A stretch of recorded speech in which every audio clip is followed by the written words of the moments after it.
So I've always been a really big fan of the original Surface headphones.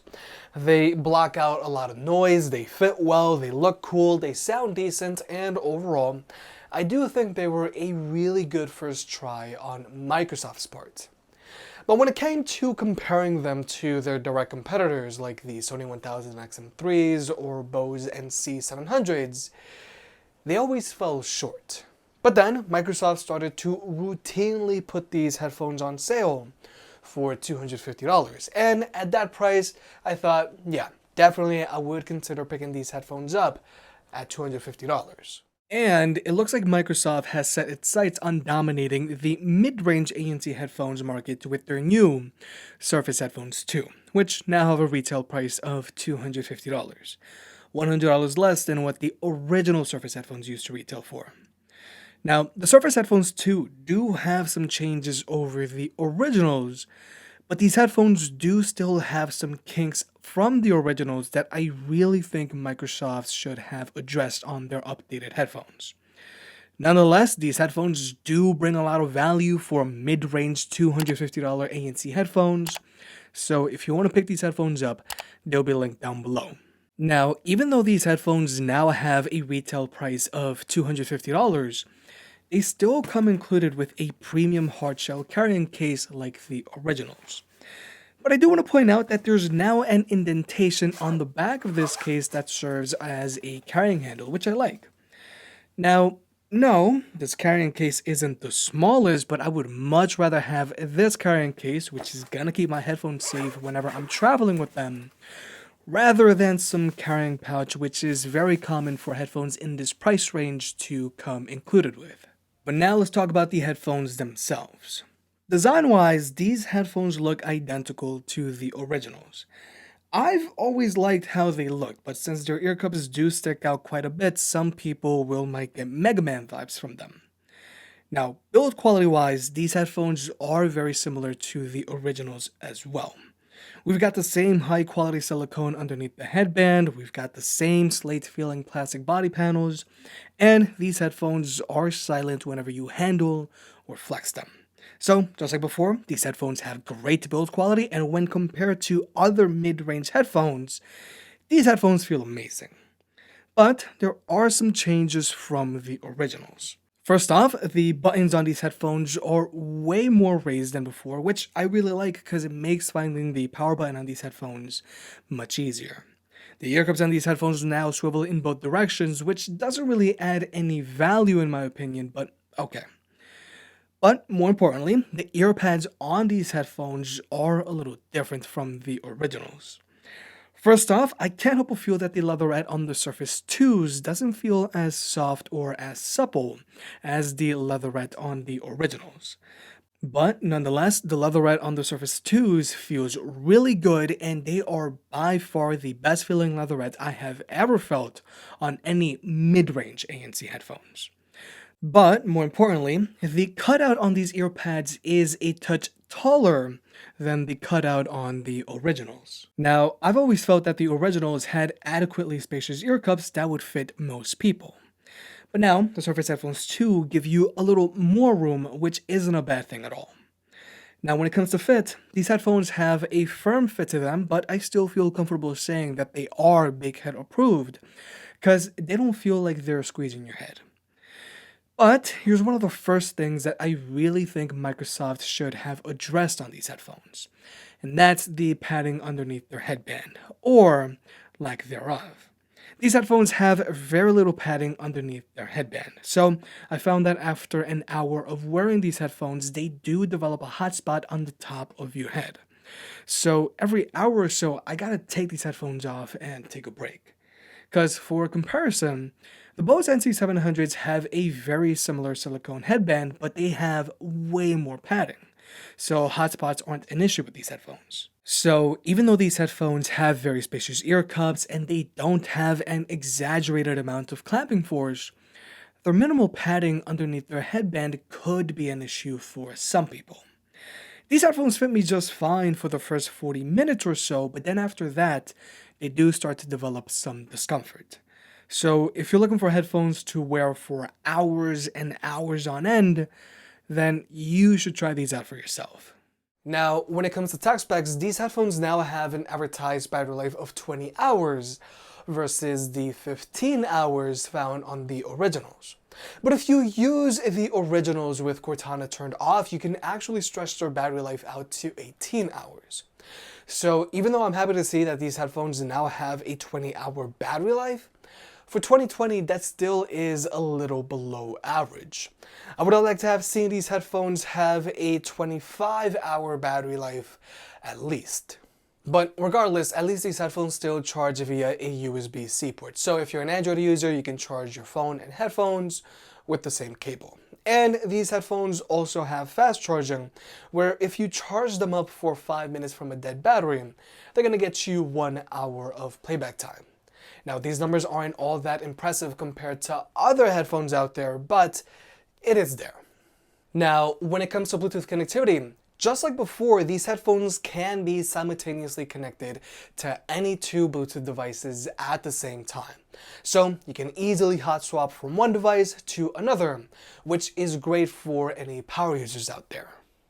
And when it comes to watching movies or videos on your phone, these headphones have zero latency across the board, whether you're using an iPhone or an Android device, which is great.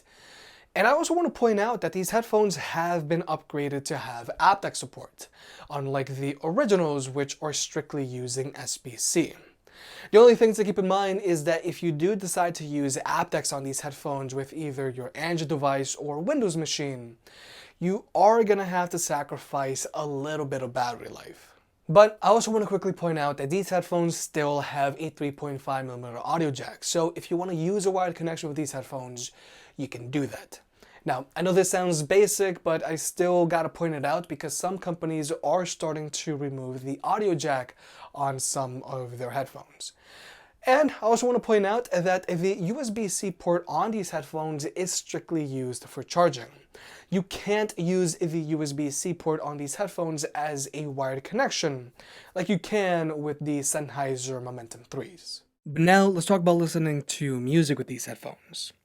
These headphones sound decent right out of the box, which is something that I think is worth pointing out, because the original Surface headphones stock EQ sounds very shallow. With the original Surface headphones, you gotta go in and raise the mids and bass on these headphones to make them sound decent. But coincidentally, the Surface headphones too sound basically identical to how I've always had my original Surface headphones set to. They have strong mids, so vocals are very pronounced, and the bass hits hard when it has to. Overall, I think the Surface headphones 2 sound decent enough, and they should please most people. They have good clarity and good detail, and they also have a good amount of physical bass. But if you want, you can always go in and adjust your EQ and make them sound however you want. But we've now arrived to another one of those kinks that I really think Microsoft should have addressed on these new headphones. Even though both of these headphones sound decent, they have a really big problem controlling their bass. Even with the stock EQ on the Surface headphones too, if you listen to any bass-heavy music or just any J. Cole song, the bass on these headphones gets really close to bottoming out, and if you go into their app and raise the lows or mid-lows on these headphones just a little bit, they're going to start sputtering on a regular basis, which first off I think is unacceptable for a pair of $250 headphones. And also, this is the same issue the original Surface headphones had. So personally, I just recommend that you just use these headphones with their stock EQ, or if you are gonna mess around with their EQ, don't raise the lows and mid-lows too much. But when it comes to controlling your music with these headphones, this has always been a standout feature of the Surface headphones. Each ear cup on these headphones have these dials. You can raise or lower your volume with the dial on the right ear cup, and each ear cup has a touchpad, so you can play, pause, or skip through your music. For people who are very anti-touchpads on their headphones, I think this dial setup is a good intermedium, because these headphones don't have any actual gestures, which is where touchpads on headphones tend to sometimes struggle, and in turn, frustrate the user. But with these headphones, you have a physical dial to adjust your volume, so that's going to be accurate all the time because it isn't a swipe or swipe down gesture. And since these touchpads only register a single tap, double tap, or triple tap, they're super accurate as well. And then the left dial is used to adjust your active noise cancellation or to quickly switch over to your ambient mode. And the cool thing about this dial is that you have full control over your noise cancellation or ambient mode directly on your headphones. You don't have to go and open up an app on your phone like you have to do with some other headphones to have this level of control. As a matter of fact, I never actually use the app on these headphones because you really only use it to adjust your EQ. But since I mentioned earlier, I just use these headphones with their stock EQ. Everything else I just do directly on the headphones themselves. Now, when it comes to the active noise cancellation on these headphones, the Surface Headphones 2 block out an above average amount of noise for a pair of mid-range ANC headphones. And these headphones can keep up with some of the premium ANC headphones on the market out there. But the ANC performance on the Surface Headphones 2 has been slightly reduced from the ANC performance found on the original Surface Headphones. But so that you can see for yourself, we're going to jump into an ANC test.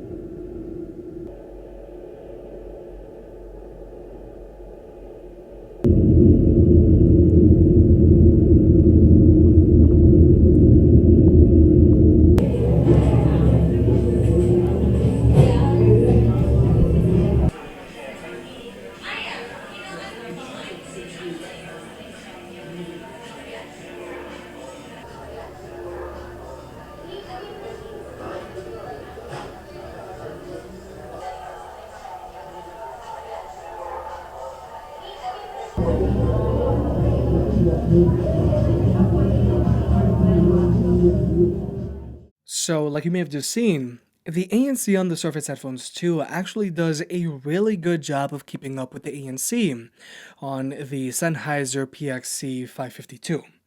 And even though the ANC on the Surface 2 is very similar to the ANC on the original Surface Headphones, I can't help but notice that it's not as good.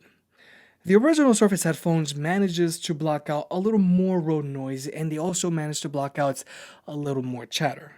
But nonetheless, these differences are very minimal, and you wouldn't notice a difference unless you're wearing these headphones back to back. But performance-wise, the ANC on the Surface 2 still have the same amount of cabin pressure as the originals. The cabin pressure on the Surface 2 isn't bad like the cabin pressure found on the Bose QC35s, which do give me headaches, but you do feel a little something if you're not playing music through these headphones. But besides that, these headphones block out an above average amount of noise for $250 headphones. But now we've got to talk about the ambient mode on these headphones, because this is another thing Microsoft should have addressed. First off, I'll point out what I like about this ambient mode. There's zero hissing in the background, so it isn't distracting when you're watching videos with these headphones, and this ambient mode is also the active kind, meaning that the ambient mode on these headphones will actively block out sudden spikes and loud noises, saving you from jump scares just like how the Sony 1000 XM3s do. And an active ambient mode is a pretty big deal because it's still not common on most other headphones that have an ambient mode. But my problem with this ambient mode is that, first off, they pick up a lot of wind noise whenever you're walking outdoors, so you're going to hear constant interference in your music. But also, this ambient mode doesn't sound natural. The ambient mode on these headphones kind of sounds like you're underwater. But so that you can see for yourself, we're going to compare this ambient mode to a few others.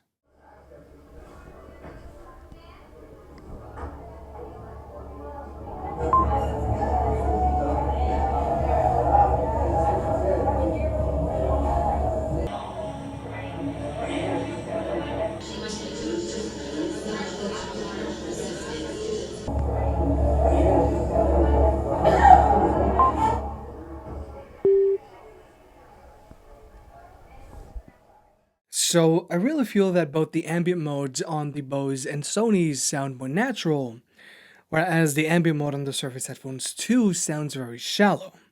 I feel this ambient mode puts an emphasis on noise pollution and blocks out people's voices, which is the opposite of what we want, and this is the same issue I've had with the original Surface headphones. Now, yeah, this ambient mode does get the job done, but it could be so much better. And finally, these headphones are missing a conversation feature like on the Bose NC 700s, where you can talk to someone without having to take your headphones off. But these headphones do have wear sensors, where if you take these headphones off, they'll pause your music, and then when you put them back on, they'll start playing your music again. Now, these wear sensors are very accurate because they don't start to randomly play and pause your music like some older headphones out there with wear sensors used to do.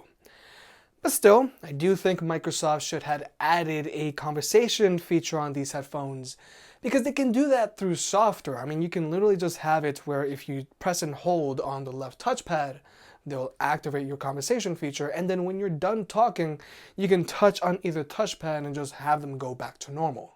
But finally, here's the microphone test. Now, I've always felt that the microphone on the original Surface headphones was decent, and the same goes for these headphones as well. Well, the critique is that they might sound a little bassy, and sometimes they do like to peak, but other than that, I do think the microphone on these headphones is usable, and they also do a decent job of isolating your voice from any ambient noise you might have around you. Because right now, I actually have this AC unit turned on. Now, if we were to switch over to my lapel microphone, you're going to clearly hear this AC unit. But if we switch back to the headphones, they block out a good amount, but it is still there. But the microphone on the Surface Headphones 2 sounds identical to the microphone on the original Surface Headphones. So there also haven't been any major changes here. So with all that being said, I want to preface by saying that yes, Surface Headphones 2 bring a lot of value for mid-range $250 ANC headphones. But are they an upgraded or refined version of the originals? Not so much. I think that the only notable upgrade on the Surface Headphones 2 from the original is their price change and new color option. If these headphones were really an upgraded or refined version of the originals, they would have upgraded drivers that don't bottom out when the bass gets going. They would have a better sounding ambient mode that doesn't pick up as much wind noise. They would have more padding underneath their headbands so that they don't develop that hot spot on your head after an hour or so of use. And they would also have a battery life of around 25 hours minimum. But nonetheless, these headphones do bring a lot of value for mid-range ANC headphones. They block out nearly as much noise as a pair of premium ANC headphones. They sound decent enough to please most people. They have very spacious ear cups, their build quality is still great, and they come included with that hard shell carrying case. I like and recommend these headphones just like how I highly recommended the original Surface headphones when they started to go on sale for $250 or less. But I don't see any meaningful upgrades here from the originals. If you made it this far, I guess you enjoyed the video, so hit that like button and get subscribed. It helps out more than you realize. If you want to pick any of the products up mentioned in this video, those will be linked in the description down below, and you can also support the channel by checking out the merch store. But other than that, I'll catch you next time.